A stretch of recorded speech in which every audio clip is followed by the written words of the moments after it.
علم جاری کے معزز دوستوں کو السلام علیکم۔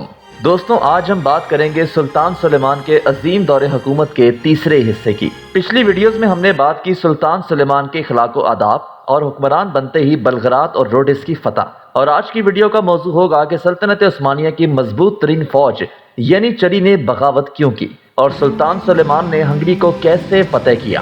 مکمل فتح جاننے کے لیے ویڈیو آخر تک لازمی دیکھیے گا۔ تو آئیے چلتے ہیں موضوع کی طرف۔ دوستوں، بلغرات اور روڈس کی فتح کے بعد ہنگری، سسلی اور اٹلی کے راستے سلیمان کے لیے کھل گئے، لیکن مصر کی بغاوت اور ایشیا کوچک کو شورش کے باعث اسے پہلے مشرق کی جانب متوجہ ہونا پڑا اور یورپین سلطنتوں کو 2 سال کی مہلت مل گئی۔ احمد پاشا نے، جو خیر بے کے انتقال کے بعد 928 ہجری یعنی 1522 عیسوی میں مصر کا حاکم مقرر ہوا تھا، علم بغاوت بلند کیا۔ اس بغاوت کو ختم کرنے کے لیے سلیمان نے ایک فوج مصر روانہ کی۔ احمد پاشا کو شکست ہوئی اور وہ قتل کر دیا گیا۔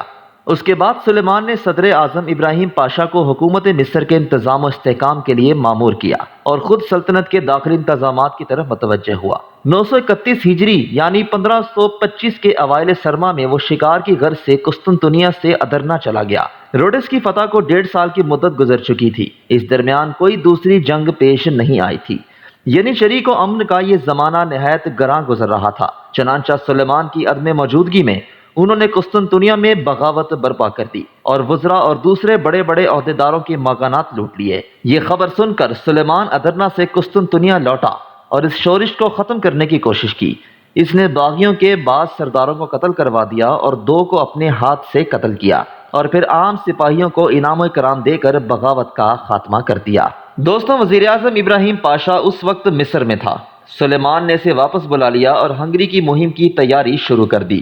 یعنی چری کی بغاوت سے اس کو تجربہ ہو گیا تھا کہ سلطنت کے امن کے لیے اس فوج کو جنگ میں مصروف رکھنا ضروری ہے۔ بلغرات کی فتح کے بعد اسے اگرچہ کوئی بڑی جنگ ہنگری کے ساتھ پیش نہیں آئی تھی، تاہم چھوٹی چھوٹی لڑائیوں کا سلسلہ قائم تھا۔ علاوہ بری فرانسس اول شاہ فرانس نے، جسے شہنشاہ چارلس پنجم نے پیوا کی جنگ 1525 میں شکست دے کر قید کر لیا تھا، سلیمان سے ہنگری پر حملہ کرنے کی بمنت استدعا کی تاکہ چارلس کو اپنی توجہ فرانس سے ہٹا کر ہنگری کی جانب مبذول کرنی پڑے، جس کی سرحد سلطنت آسٹریا سے ملی ہوئی تھی۔ پھر اسی زمانے میں شاہ ایران نے شہنشاہ چارلس اور شاہ ہنگری کے ساتھ سلطنت عثمانیہ کے خلاف ایک جارحانہ اور مدافعانہ اتحاد قائم کرنے کی کوشش کی۔ ان وجوہات سے سلیمان نے ہنگری پر حملہ کرنے کا فیصلہ کر لیا۔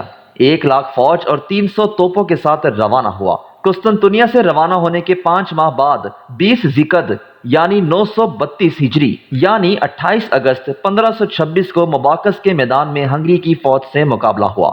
عثمانی لشکر کو اپنی کثرت تعداد اور توپ خانوں کی بنا پر بہت کچھ فوقیت حاصل تھی۔ 2 گھنٹے سے کم ہی میں جنگ اور ساتھ ہی ہنگری کی قسمت کا فیصلہ بھی ہو گیا۔ شاہ لوئی اور اس کے 8 اسقف اعیان ہنگری کی ایک بڑی تعداد اور 24,000 سپاہی مارے گئے۔ لوئی بھاگتا ہوا دریا میں ڈوب کر مر گیا۔ 30 ذی الحج 932 ہجری یعنی 10 ستمبر 1526 کو سلیمان ہنگری کے پایا تخت بودا میں پہنچا۔